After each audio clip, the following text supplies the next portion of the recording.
Retour sur le plateau donc de cette édition spéciale. Nous revenons sur cette journée de deuil et de recueillement en Vendée après la célébration et la messe donc célébrée par Monseigneur Castet cet après-midi en la cathédrale de Luçon. À 15h, une minute de silence a été observée dans l'ensemble du département. Les cloches de toutes les églises vendéennes, vous nous confirmez, Monseigneur Comard, ont sonné le glas. On a observé une minute de silence dans certaines entreprises, institutions, établissements publics également. Et puis les commerçants, notamment vous allez le voir à l'Aiguillon, ont fermé aussi également, ont abaissé leurs rideaux en signe de solidarité. C'était le cas également dans les magasins de Luçon, dans tout le centre-ville. Et je vous propose, alors on n'a pas encore le témoignage de ce commerçant de Luçon qu'on écoutera dans quelques instants.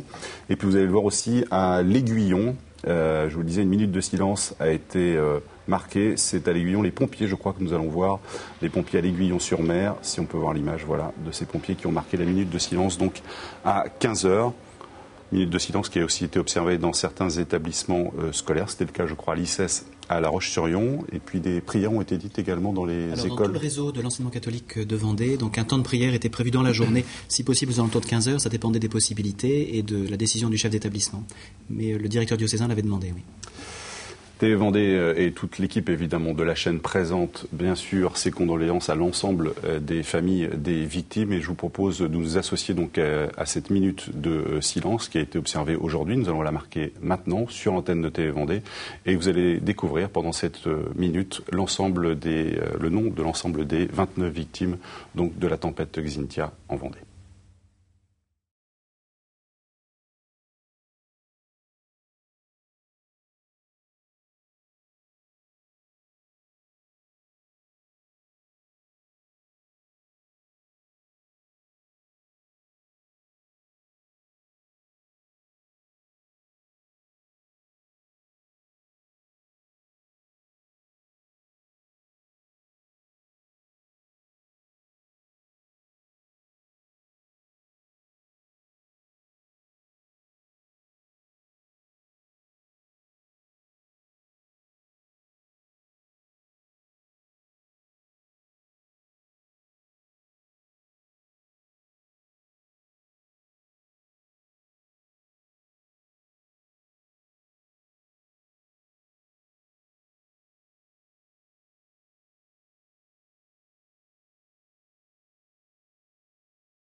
Voilà, donc pour cette minute de silence, je vous le disais, donc vous l'avez vu sur les images, les commerçants de Luçon ont abaissé le rideau en signe de solidarité. Je vous propose d'écouter le témoignage de l'un d'entre eux, c'était cet après-midi, propos recueillis par Stéphane Martins et Alix Lanous. On se sent très touché par rapport à ce qui s'est passé sur notre petite commune de Vendée. Voilà, et puis donc on soutient vraiment toutes les familles cet après-midi, donc nous allons baisser nos rideaux. C'est pas la ville qui nous a imposé de fermer, c'est nous qui avons pris la décision en solidarité de fermer. Je trouve que c'est normal. C'est évident que depuis dimanche, on est en plein dedans. Beaucoup de gens viennent chercher les traitements qu'ils n'ont plus, nous racontent ce qu'ils ont vécu, puisque les pharmacies au bord de la mer là, sont fermées. Donc on a partagé avec eux, on a écouté, et c'est vrai qu'on est très touchés, donc c'est tout naturel de se recueillir cet après-midi, oui. On est plus ou moins touchés parce que bon, c'est quand même des gens de la région, il y a beaucoup de gens qu'on connaissait, donc voilà, on est touchés, on est quand même touchés. Hein. Voilà. Pascal Miclot, je rappelle que vous êtes le président délégué de la protection civile. Quels ont été les moments les plus difficiles pour vous ces 5 derniers jours ? Vous savez, accueillir dans un centre d'hébergement qui n'est pas forcément adapté à une vie correcte, ça n'a pas été facile, et surtout les gens qui avaient tout perdu. On avait des personnes âgées avec leurs petits chiens, c'est tout ce qui leur restait. On a vu une personne de 88 ans qui a tout perdu, toute sa vie, été gommée par cette catastrophe. Donc voilà, ça a été des moments assez terribles. Et puis on a aussi accueilli des personnes qui avaient découvert aussi un parent cher décédé. Ouais. Donc prise en charge bien sûr psychologique grâce à nos collègues aussi psychiatres qui étaient de la CUMP, qui étaient présents sur le site.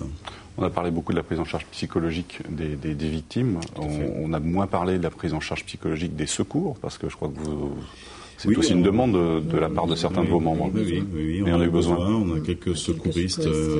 Voilà.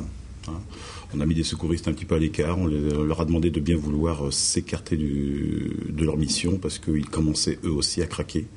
La fatigue. Et puis on leur demande beaucoup de choses aussi. On leur demande d'être à l'écoute. C'est pas toujours facile, surtout qu'on a quelques jeunes. Ils sont prêts, ils sont fougueux, ils ont envie de rendre service. Mais c'est à nous, l'encadrement, de faire attention à cela. Et heureusement qu'on avait nos collègues psychiatres qui étaient présents parce que ça nous a permis de les envoyer vers eux. Ouais. La prise en charge psychologique, elle s'est faite aussi, Monseigneur Gomard, par les prêtres aussi. On en a parlé hier soir avec Monseigneur Castet. Oui, soutien spirituel. Voilà, donc on a veillé à mettre en place dès que possible une petite cellule d'accueil pour les familles qui le souhaitaient, avec des bénévoles du Secours catholique formés à l'écoute et un prêtre. Donc les prêtres de Luçon se sont rendus disponibles, notamment le père Olivier Blénaud qui a fait un travail formidable. Et c'est vrai que beaucoup de familles ont apprécié, je crois, de pouvoir simplement partager leur peine et avoir quelques mots de réconfort. Difficile pour le prêtre, notamment de l'Aiguillon, évidemment pas préparé à une situation comme alors celle-là. Le père François Roulière fait face avec beaucoup de courage et de force intérieure. C'est vrai qu'il est confronté à beaucoup de sépultures, on essaye de l'épauler, d'autres prêtres sont venus un peu en renfort, mais avec la communauté paroissiale, c'est là aussi où on voit la solidité d'une communauté chrétienne. La communauté paroissiale réagit aussi de façon à la fois très concrète et très priante. Tous les jours, donc, dans les églises de la Faute et de l'Aiguillon, des temps de prière ont été organisés, des temps d'accueil et d'écoute, matin et après-midi, et tous les soirs à 18h, un temps de prière à l'église de l'Aiguillon, qui a rassemblé 80 personnes lundi soir, et puis mardi et mercredi 150, église pleine. Voilà, et je crois que là aussi c'est un moment de forte solidarité, d'enracinement dans la prière, de cette catastrophe qui nous dépasse, et je crois que dans ces cas-là, il est d'autant plus nécessaire de s'ouvrir à celui qui est plus grand que nous, et qui peut plus que nous. Les obsèques de 2 personnes ont été célébrées hier à l'Aiguillon, 3 personnes donc aujourd'hui à Luçon. Vous savez si d'autres obsèques sont prévues dans les... Alors d'autres ont été célébrées ce matin à l'Aiguillon aussi. Il y en a une à Esnay cet après-midi. Voilà. Il y en aura d'autres demain matin et demain après-midi à l'Aiguillon et encore lundi. D'accord. Les recherches ont été arrêtées, nous a-t-on dit. Pascal Niclot et Jacqueline Roy, vous nous le confirmez, vous êtes au courant peut-être? Oui. Non, je ne peux pas vous le confirmer a priori. Je pense qu'on a lancé des reconnaissances nous, dans les maisons pour savoir un petit peu ce que les sinistrés maintenant ont besoin. Là, moi, je ne peux pas vous le confirmer. On n'a pas vu nos collègues sapeurs-pompiers cet après-midi, je ne les ai pas vus. Et puis notre collègue qui est sur le terrain, on n'a pas encore eu de nouvelles de lui. En tout cas, apparemment, toutes les maisons ont été vues. Maintenant, il faut attendre que l'eau se retire aussi totalement. Tout à fait. Et puis la reconnaissance est pas toujours évidente parce qu'il faut du monde. On tient à remercier nos collègues du Secours catholique justement qui nous donnent un sacré coup de main en ce moment justement pour la reconnaissance, parce que on a eu beaucoup de bénévoles aujourd'hui qui sont venus spontanément pour aider un petit peu à débarrasser, à nettoyer, etc. Donc ce qu'on avait prévu comme tâche, la reconnaissance, on n'a pas pu le faire. On a pris en charge ces bénévoles et on a demandé à nos collègues du Secours catholique justement de faire la reconnaissance à notre place, quoi.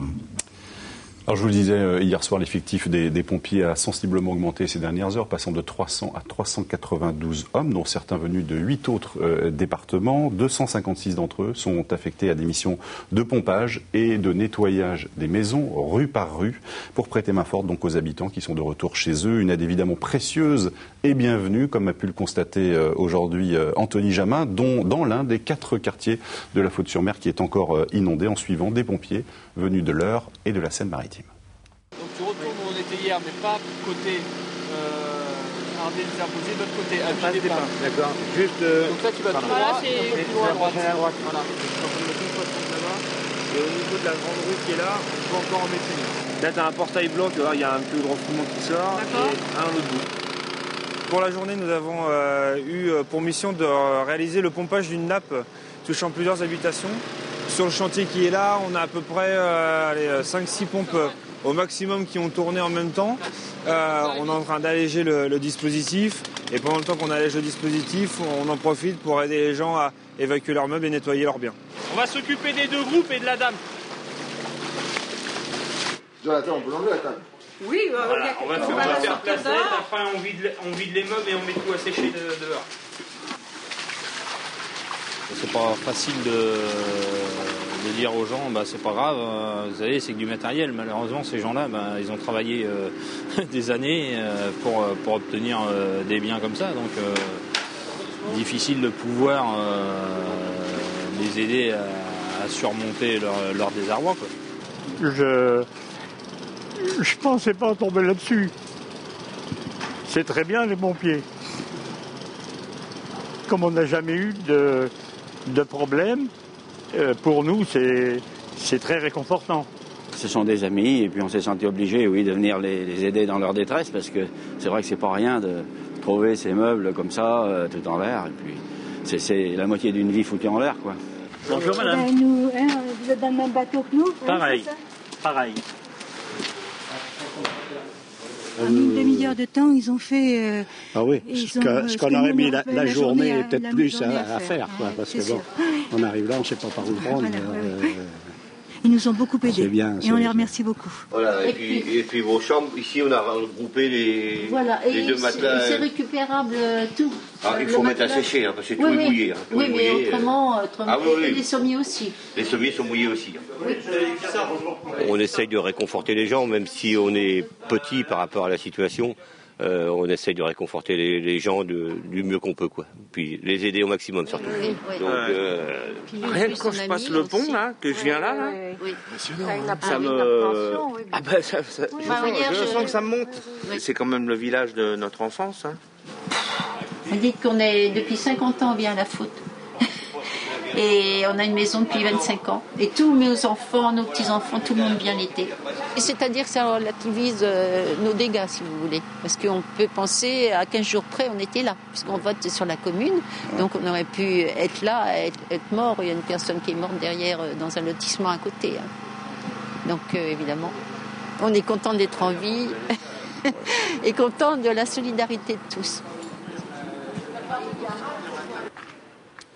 J'allais dire, Pascal Miclot, c'est presque un deuxième choc psychologique pour les gens, le retour chez eux. Ah, complètement.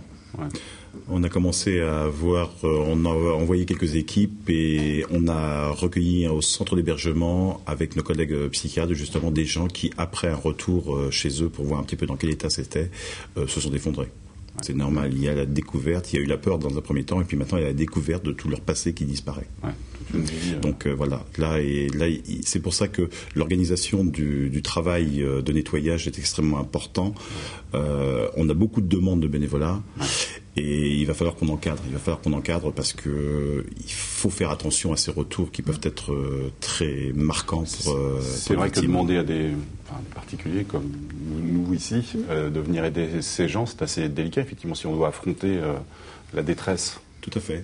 C'est pour ça qu'on cherche à mettre en place donc de l'encadrement chez nous, de la protection civile, et puis aidé par nos collègues aussi du Secours catholique. Alors est-ce que vous réclamez, parce que beaucoup de gens au début se sont proposés pour venir aider justement dans ces opérations de nettoyage, est-ce que vous lancez un appel aujourd'hui ou est-ce que vous dites non? Il n'y a pas besoin d'appel puisque les gens se proposent. Dans la même journée, il y a eu 600 demandes. Donc Lundi. Lundi à mardi, 600 demandes. Oui. D'accord. Donc là, on est aidé aussi, nous, on a aussi des collègues d'autres départements, des ADPC au niveau national. Moi, je sais que j'ai eu des coups de téléphone. Bon, tu nous dis à quel moment on débarque, on arrive, mais on peut pas. Mais on va avoir de l'aide pour le matériel quand même, parce qu'on n'est pas structuré trop pour nettoyer les maisons. Alors, Edwige Richard a rencontré ce matin à l'Aiguillon-sur-Mer une personne sinistrée qui recevait l'aide justement de vos confrères et vos collègues de la protection civile. Écoutez-la. Ils nous ont vus toutes les trois. Ils nous ont proposé tout de suite de venir nous aider. Et c'était formidable parce que vous voyez, les sols de la maison sont pratiquement propres. Et on devait venir samedi en famille pour le faire. Mais là, les sols à l'intérieur la boue est partie. S'ils n'avaient pas été là, non, ce ne serait pas fait. Ils ont sorti tous les meubles, tout.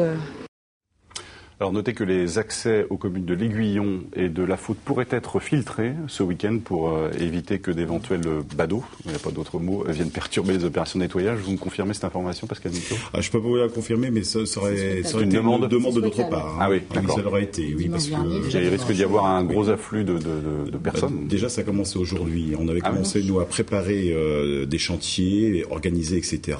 Et on a eu plus d'une 60aine de bénévoles qui sont arrivés ce matin, en milieu de matinée, pour se proposer proposer. Et on n'avait pas suffisamment de reconnaissance encore et puis de chantier à proposer. Et on s'est dit, nom d'une pipe, ce week-end, les gens vont pas travailler, samedi, dimanche, ils vont venir. Ouais. Voilà. Donc il faut surtout dire aux gens, ça ne sert à rien de venir en masse. Le numéro de téléphone, voilà. Donc il faut qu'ils appellent. Le numéro du conseil général, c'est ça? Oui. D'accord. On le reverra tout à l'heure en fin d'émission. En dehors de la Vendée, c'est évidemment la France entière qui est mobilisée, évidemment sous la forme d'envoi de matériel ou sous la forme de dons financiers. Edwige Richard a également rencontré ce matin dans les rues de l'Aiguillon un jeune étudiant marseillais qui, touché par les images qu'il avait vues à la télévision, a parcouru les 900 km qui le séparaient de l'Aiguillon-sur-Mer en autostop pour arriver dès lundi dans les rues de l'Aiguillon et prêter main forte aux habitants. Écoutez-le. J'ai regardé la télé dimanche, j'ai regardé les infos, j'ai vu que c'était la cata et je me suis dit qu'on aurait besoin d'aide. Alors après, c'est pas si loin que ça finalement, c'est en France, hein, donc je me suis dit que c'était possible d'y aller. On a toujours des raisons de pas le faire en fait, hein, mais si on écoute son cœur, on le fait, voilà. Moi, c'est ce qui s'est passé pour moi. Je suis étudiant et c'est vrai que voilà, j'avais des cours, j'avais des choses à faire dans la semaine et puis voilà. Enfin, une fois qu'on est touché, il suffit juste d'écouter son cœur, d'annuler toutes les raisons qui nous empêchent de le faire et puis ça coule tout seul, quoi. Beau témoignage de ce jeune étudiant. Les écoliers de la Faute ont retrouvé leur classe ce matin. Vous allez le voir sur ces images. Anne-Sophie Arthur, d'ailleurs, assistait ce matin à cette rentrée, évidemment pas comme les autres. Elle y a rencontré des parents, encore marqués, bien sûr, par le drame, mais désireux que leurs enfants retrouvent une vie normale. On se connaît tous, que ça soit de nom, de vue. Voilà, donc ça fait du bien de reprendre. On a besoin tous, je crois, de devoir reprendre une vie à peu près normale après ce qui s'est passé. Et l'école en fait partie, surtout pour les enfants. Ça leur fait du bien de se retrouver, de jouer et de penser à autre chose après ce qu'ils ont vécu, quoi. Il faut un gros soutien. Il faut qu'on soit tous forts et puis il faut qu'on sauve la Faute-sur-Mer et l'Aiguillon. Voilà, c'est tout. Il faut se battre. C'est important parce qu'il faut absolument qu'ils reprennent l'école pour reprendre leurs habitudes. Être avec leurs copains, pouvoir parler de ce qui s'est passé, comprendre ce qui s'est passé et reprendre surtout leurs habitudes de vie, quoi. T'as envie d'oublier un petit peu tout ce qui s'est passé? Oui. T'as envie de parler d'autre chose? Oui. Les enfants ont le moral. C'est la vie qui reprend. On va essayer. Merci beaucoup. Voilà, aucun caractère obligatoire évidemment dans ce retour à l'école ce matin pour les enfants, mais Catherine Pérecki, qui est conseillère pédagogique dans la circonscription de Luçon, a expliqué à Anne-Sophie Arthur en quoi il pouvait être bénéfique. Nous avons souhaité que les enfants puissent revenir à leurs activités quotidiennes le plus rapidement possible, pour ceux qui le souhaitent bien sûr. Ceux qui préfèrent rester auprès de leur famille le peuvent, mais ils ont la possibilité de revenir à l'école, revenir prendre contact avec leurs enseignants, les copains. Nous avons mis en place donc une cellule d'écoute à l'aide de membres de l'éducation nationale qui sont les psychologues scolaires et maîtres spécialisés. Nous ne les faisons absolument pas parler. S'ils ont besoin, ils parlent, mais on est à l'écoute, mais il n'est absolument pas question de solliciter la parole. Nous allons marquer une pause dans cette édition spéciale et puis nous reviendrons dans un instant et nous évoquerons le cas des ostréiculteurs, évidemment très touchés aussi par ce drame. Ce sera donc dans la troisième partie. À tout de suite.